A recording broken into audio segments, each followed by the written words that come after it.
PM Modi Delhi की हवा साफ करने के लिए आर्टिफिशियल रेन का यूज कर सकते हैं। दिल्ली की हवा हर दिन पर दिन बद से बदतर होती जा रही है। इसलिए दिल्ली के इन्वायरमेंट मिनिस्टर गोपाल राय ने पीएम मोदी को एक पत्र लिखा है, जहां पे उन्हें बता रहे हैं दिल्ली को आर्टिफिशियल रेन की बहुत ज़रूरत होती है।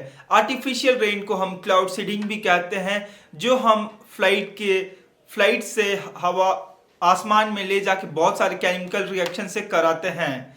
तो क्या आप लोग चाहते हैं दिल्ली में क्लाउड सीडिंग और आर्टिफिशियल रेन हो कि नहीं? Please let me know in comments.